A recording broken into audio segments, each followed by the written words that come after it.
Hi students, this is my somewhat weekly video for you. I wanted to show you a couple of things on the website, on Blackboard, to make your life easier. Okay, so week by week, we are in week 4. Go to loyalties. These are the things you have to do.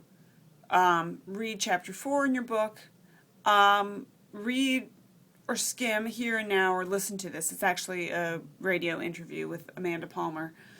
And I'm having you do this because in journalism now and in mass media a lot of times, we're doing a lot of asking. We're asking foundations to help support our reporting, etc. So I thought that might be worthwhile. Seattle Times Newsroom Policies and Guidelines just talks a little bit about conflicts of interest.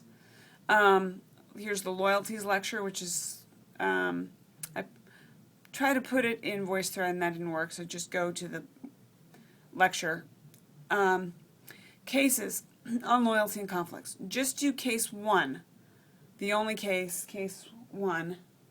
There are other cases, but do case 1 in chapter 4. I'll make sure that it's not case 1A or something. But, or maybe it's case A, 4A I think is how it's numbered. So I'll change that. Just the first case. It's about a guy who works at the Colorado Springs Gazette and what happens to him when he posts something on his social media account. Okay, so answer all the questions in your group. And I'll show you the group area. And then the case 2, it may be 2 smaller cases. I'll post those later today or Thursday. That's going to be due February 16th. In your groups, if you go to groups, I just did this in team 1. I will delete it. But you have these, you have a file exchange, you have different tools. You can turn your work in as a discussion board or a journal, or you could do a group wiki if you want. You guys did not seem in love with the wiki concept. But let's just go there. So I just created this one called loyalty, and I didn't do anything. I didn't write any content. You can see that. But if we were going to continue on this subject, you could create a wiki page called, let's say,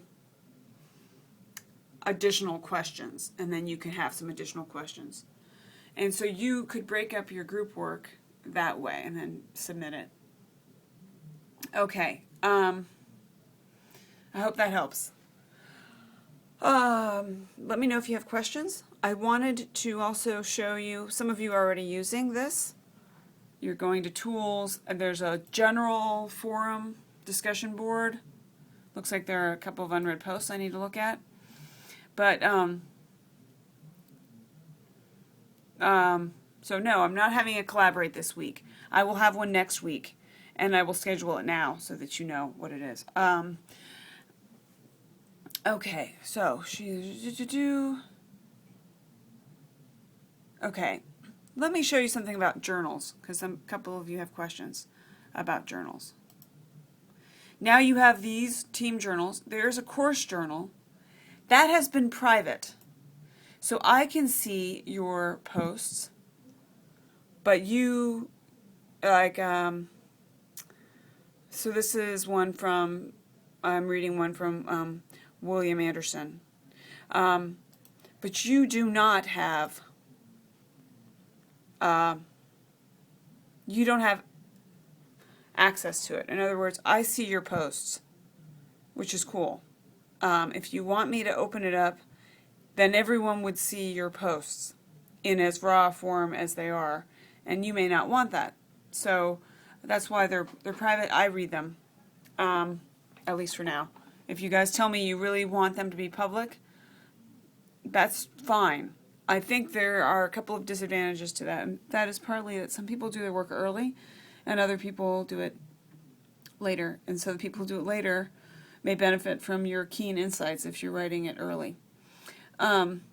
Okay, so I'm going to end this now. Let me know if you have other questions, and I am going to be grading the quiz also today. Thanks.